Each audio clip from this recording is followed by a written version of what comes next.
Hello friends, welcome back to physiology series. आज का हमारा टॉपिक क्या है? Temperature regulation. और इसका मैं अगर इम्पॉर्टेंस बताने की कोशिश करूँ तो ये 10 मार्क्स में भी कभी कभी पूछ लिया जाता है। डोंट वरी, एग्जाम में आपको कैसे लिखना और इसका क्या कॉन्सेप्ट है आज के वीडियो में हम लोग पूरा डिस्कस करेंगे। तो देखिए, हम लोगों को लिखना कैसे, कंटेंट क्या होगा, ओरिएंटेशन कैसे आपको एग्जाम में लिखना है, वो सारा चीज़ मैं वीडियो के लास्ट में भी प्रोवाइड करूँगी। फर्स्ट होगा इंट्रोडक्शन, नेक्स्ट होगा क्लिनिकल कोरिलेशन, इसके बाद हम लोग हीट गेन और हीट लॉस का प्रोसेस देखेंगे और क्यों देखेंगे, वो सारा चीज़ मैं आपको बताऊंगी कि आप एग्जाम कॉपी में शो कर रहे हैं तो क्यों कर रहे हैं और क्या बताना चाहते हैं इस टॉपिक के थ्रू। नेक्स्ट है regulation of body temperature, flow chart के थ्रू हम लोग देखेंगे और डायग्राम के थ्रू भी देखेंगे। Mechanical activation, mechanism of activation, जो कि बॉडी टेम्परेचर जब राइज होता है और फॉल होता है तो कौन कौन सा मैकेनिज्म एक्टिवेट होता है। और इसके बाद नेक्स्ट आएगा क्लिनिकल कोरिलेशन। तो दो को क्लिनिकल कोरिलेशन, तो आप कंफ्यूज मत होइएगा, जितना बार क्लिनिकल से रिलेटेड आएगा उतना बार हम लोग लिख सकते हैं। अप्लाइड फिजियोलॉजी पढ़ रहे हैं और क्लिनिकल कोरिलेशन बहुत अच्छा मतलब अफेक्ट डालता है एग्जामिनर पे आप अगर लिखते हैं तो। ये सारा ओरिएंटेशन है। तो चलिए सबसे पहले स्टार्ट करते हैं। क्या है इसका इंट्रोडक्शन वो चीज़। और जो भी चैनल पे नए हैं उनको मैं बताना चाहूँगी कि ये important question of physiology series है, जिसमें प्रीवियस ईयर क्वेश्चन फिजियोलॉजी का या फिर एक पर्टिकुलर टॉपिक चैप्टर में कौन सा क्वेश्चन इंपॉर्टेंट है, यूनिवर्सिटी में कैसे लिखना है, कैसे पूछता है, वो सारा चीज़ मैं कवर की हूँ इस फिजियोलॉजी सीरीज़ में। आप नए हैं तो चैनल को सब्सक्राइब करके चैनल के प्लेलिस्ट में जाके वहाँ पे सारा वीडियो आप देख सकते हैं, या फिर जो भी आपको वीडियो चाहिए आप उस टॉपिक का नाम डालिए और बाय प्रकाश नर्सिंग अकेडमी डालिएगा तो आपको यूट्यूब प्रोवाइड कर देगा।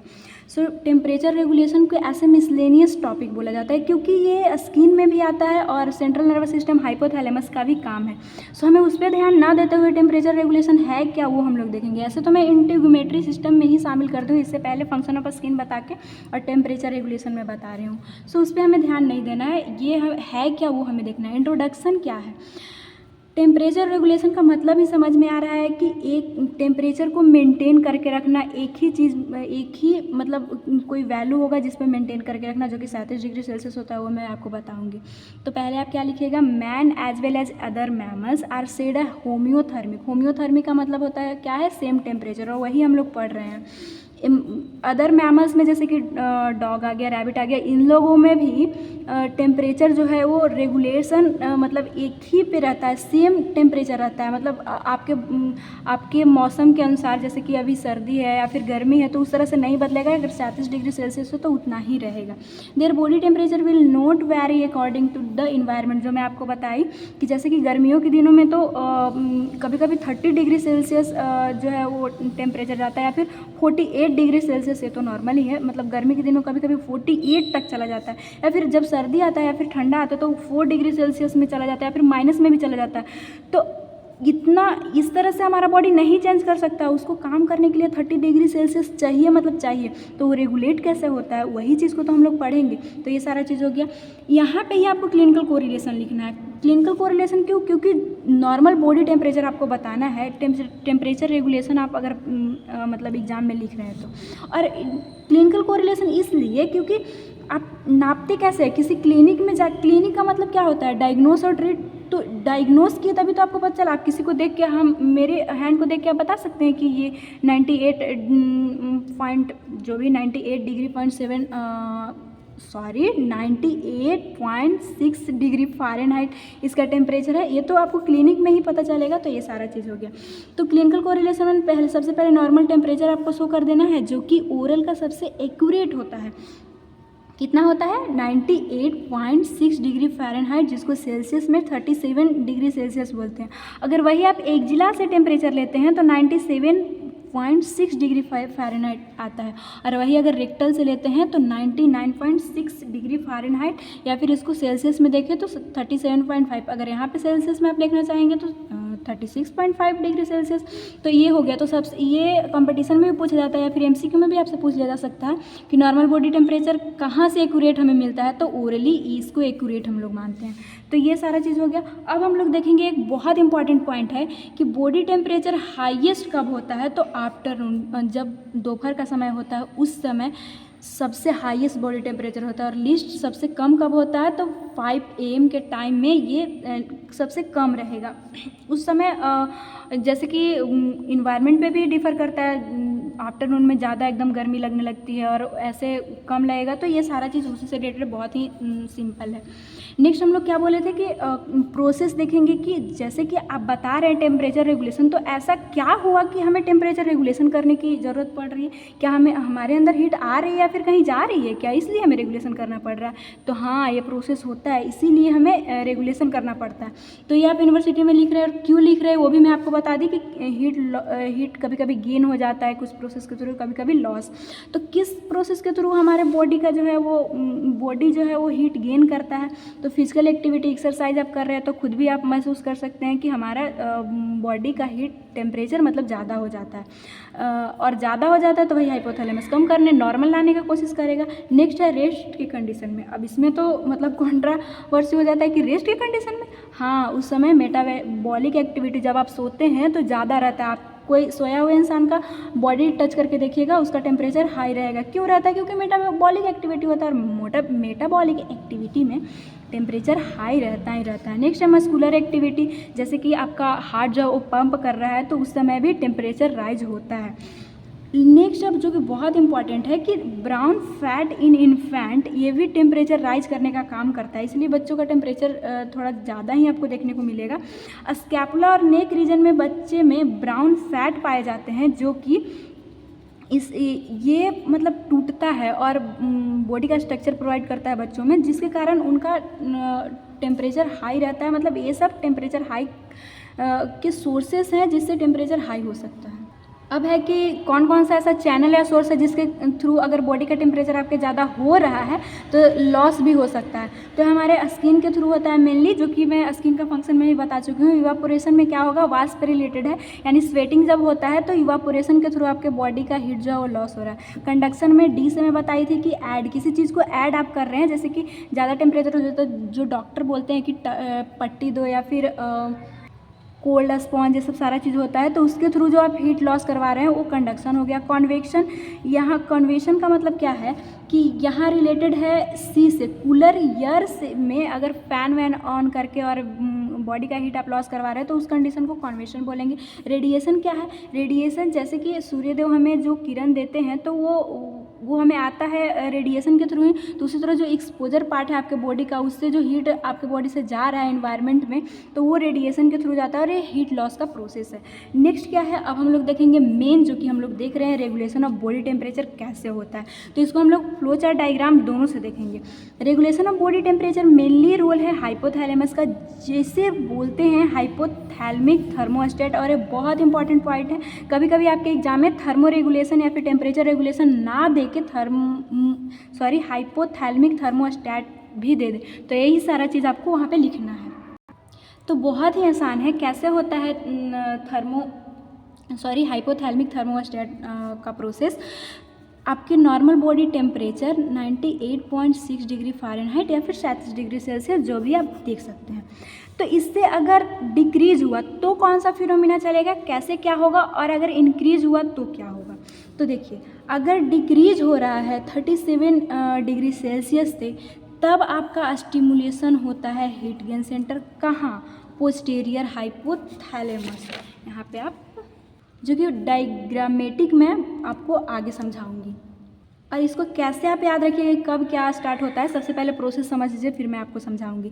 जैसे ही आपका डिक्रीज हुआ तो पोस्टीरियर हाइपोथैलेमस जो है उसके पास स्टिमुलेशन गया और वो स्टिमुलेट करेगा किसको?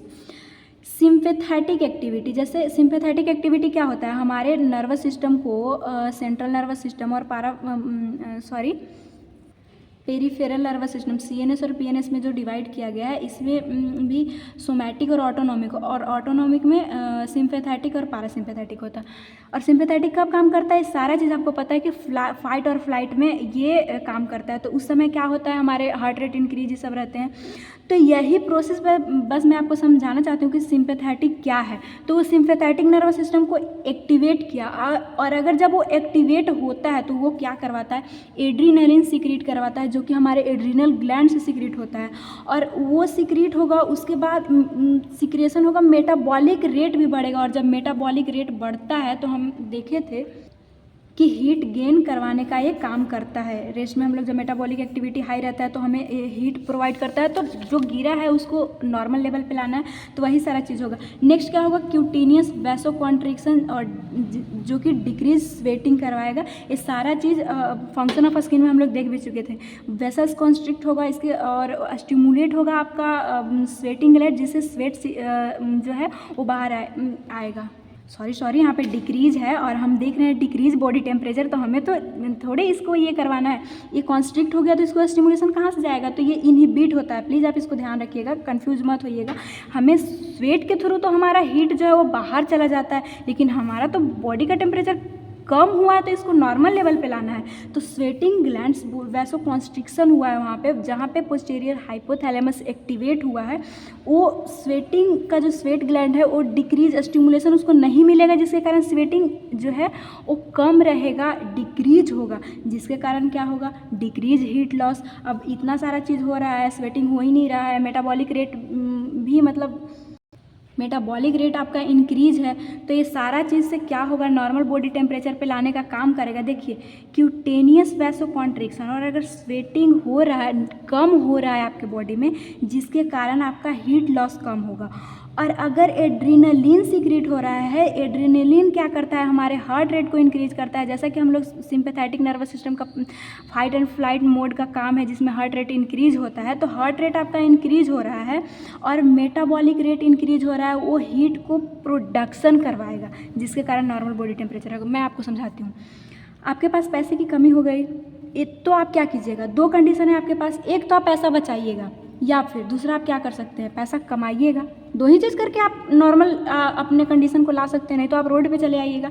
तो वही, या तो बॉडी स्वेटिंग कम करके अपने हीट को बचा रहा है, पैसा कम खर्चा कर रहा है, और एक ये मतलब आप किसी जॉब वॉब को ढूंढिएगा तो ये एड्रेनलिन, जिससे कि हार्ट रेट इंक्रीज होगा, जिससे हमें टेम्परेचर मिलेगा, या फिर मेटाबॉलिक रेट को इंक्रीज करके हीट को लाएगा, तो ये चीज़ करके नॉर्मल बॉडी टेम्परेचर होगा। नेक्स्ट है, जब आपके बॉडी का टेम्परेचर इंक्रीज होता है तो एंटीरियर हाइपोथैलेमस स्टिमुलेट होगा, जिसके कारण एक कंडीशन यहाँ पे मैं छोड़ चुकी हूँ, जो कि ध्यान रखिएगा, सीवरिंग होता है। सीवरिंग में क्या होता है, ये भी हीट प्रोडक्शन ही करवाता है। सीवरिंग में हमारा मसल कॉन्ट्रैक्शन होता है, और मसल कॉन्ट्रैक्शन जब हम लोग फिजिकल एक्टिविटी देखे थे तो वहाँ पे क्या देखे थे कि हीट हमें मिलता है, तो हीट ये कमा के मतलब नॉर्मल में लाने का काम कर रहा है। बस यही आप सिंपली समझ सकते हैं।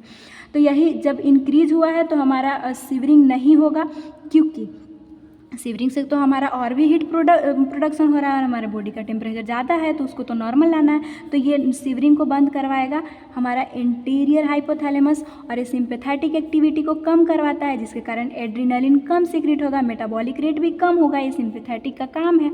मेटाबॉलिक रेट जब कम होगा और एड्रीनलिन हार्ट का कॉन्ट्रैक्शन भी आपका कम होगा, जिसके कारण जो हीट प्रोडक्शन है वो कम होगा। हीट प्रोडक्शन यहाँ से तो हीट प्रोडक्शन कम हुआ, और यहाँ पे हीट लॉस अब करवाना है, आपके बॉडी में कम करवाए, एक हीट लॉस करवाना है। तो जो सिंपैथेटिक एक्टिविटी है वो वैसोडाइलेशन करवाता है और स्वेटिंग इंक्रीज करवाएगा। ये मेन इंपॉर्टेंट है कि जब भी आपका टेम्परेचर ज़्यादा होता है तो स्वेटिंग के थ्रू आपका बॉडी कोशिश करता है कि नॉर्मल टेम्परेचर लाया जाए। उसके थ्रू क्या होता है, स्वेटिंग के थ्रू हीट लॉस होता है, जिसके कारण आपका नॉर्मल बॉडी टेम्परेचर आ जाता है। इसको आप कैसे याद रखिएगा, आपके पास अगर पैसा ज़्यादा हो जाता है तो आप खर्चा करना ज़्यादा कर देते हैं, और इसको कैसे कि मेटाबॉलिक रेट कैसे कम हो रहा है, जैसे कि आप नॉर्मल काम, आपके पास पैसा जैसे ही होता है ना, आप थोड़ा सा काम वाम भी करना बंद कर, नॉर्मली आप फील कर सकते हैं कि पैसा वैसे जिस व्यक्ति के पास आ जाता है वो थोड़ा सा काम करना बंद करेगा। ऐसे तो चाहत कभी ख़त्म नहीं होती, एक्सेप्शन में कोई तो और भी काम करता है कि और भी पैसा चाहिए, तो वो एक्सेप्शन हो गया। लेकिन बस याद करने के लिए कि आपके पास ज़्यादा पैसा है तो आप खर्चा भी करने लगिएगा, और काम वाम भी थोड़ा करना जो है वो कम कीजिएगा। तो यही सारा चीज़ है कि एक तो ये काम करना बंद किया, और एक तो ये पैसा खर्चा कर रहे थे। यहाँ पे हम लोग क्या कर रहे थे, पैसा खर्चा करना बंद कर दिए थे और जॉब ढूंढ रहे थे। तो ये अगर आप ध्यान में रखिएगा ना, आपको पूरा चीज़ याद हो जाएगा। हाँ, और एक बात और याद करने का ट्रिक है कि कैसे आप याद रखिएगा कब एंटीरियर पिट्यूटरी और कब पोस्टीरियर हाइपोथैलेमस इंक्रीज या फिर कब वो एक्टिवेट होता है। तो जैसे ही आपको आप देखते हैं गर्मी के दिनों में आगे से आप पसीना पोंछते हैं, इस तरह से आपका जैसे कि ये फ्रंट है तो यहाँ से पसीना जो है वो हटाते हैं तो इंटीरियर, तो जब भी हीट बॉडी का टेम्परेचर ज़्यादा होगा तो हम लोग आगे से पसीना पोंछते हैं, यानी इंटीरियर हाइपोथैलेमस एक्टिवेट होगा। और इसको तो याद रख ही लीजिएगा कि टेम्परेचर जब कम होगा तो हमारा पोस्टीरियर हाइपोथैलेमस जो है वो काम करेगा। यहाँ पे हाइपोथैलेमस आप ध्यान रखिएगा, मैं अगर पिट्यूटरी बोल भी दी होंगी तो यहाँ पे लिखा हुआ है हाइपोथैलेमस का काम है। अब हम लोग डायग्रामेटिक देख लेते हैं। आपका हाइपोथैलेमिक सेट पॉइंट कितना है, 97 से 37 डिग्री सेल्सियस या फिर 98.6 डिग्री फ़ारेनहाइट। इतना हाइपोथैलेमस को पता है कि इतना ही हमें नॉर्मल बॉडी टेम्परेचर चाहिए। अगर बॉडी टेम्परेचर आपका राइज होता है तो क्या क्या कंडीशन होगा, हाइपोथैलेमस जो कि इंटीरियर वाला है वो क्या करेगा, सिग्नल भेजेगा डर्मल ब्लड वेसल्स को जो कि डायलेट होगा और स्वेट ग्लैंड को एक्टिवेट करेगा, जिसके कारण स्वेटिंग होगा। तो स्वेटिंग होगा तो क्या होगा, हीट लॉस होगा, हमारे बॉडी का हीट लॉस होगा, जिसके कारण जब हीट लॉस ही हो जा रहा है तो नॉर्मल बॉडी टेम्परेचर जो कि राइज हुआ था यहाँ पे वो ड्रॉप होगा और नॉर्मल यहाँ पे सेट पॉइंट पे आ जाएगा। नेक्स्ट कंडीशन है, अगर टेम्परेचर आपका नॉर्मल से बिलो होता है तो हाइपोथैलेमस जो है पोस्टीरियर हाइपोथैलेमस सिग्नल भेजता है डर्मल ब्लड वेसल्स को जो कि कॉन्स्ट्रिक्ट होगा, जिसके कारण स्वेटिंग नहीं होगा क्योंकि स्वेट ग्लैंड को कोई स्टिमुलेशन नहीं मिल रहा है। एक और काम होता है मसल कॉन्ट्रैक्शन, जो कि हम लोग सिवरिंग देखे थे, जिसके कारण आप हीट प्रोडक्शन होगा। वही बात है कि अगर आप खर्चा कीजिए, मतलब खर्चा बंद कीजिएगा, जिससे जो कि स्वेटिंग कम करके ये कर रहा है, जिसके कारण हमारा पैसा बचेगा, यानी हीट इसका कंजर्व हो रहा है। और एक तो ये कहीं से आप जॉब ढूंढिएगा तो ये मसल का कॉन्ट्रैक्शन करके हीट को जनरेट कर रहा है, जिसके कारण नॉर्मल पे आ रहा है और ये सेट पॉइंट पे चला जा रहा है। नेक्स्ट हम लोग का जो पॉइंट है वो हम लोग देखेंगे कि जब आपके बॉडी का टेम्परेचर राइज हुआ था तो कौन सा मैकेनिज्म एक्टिवेट हुआ था।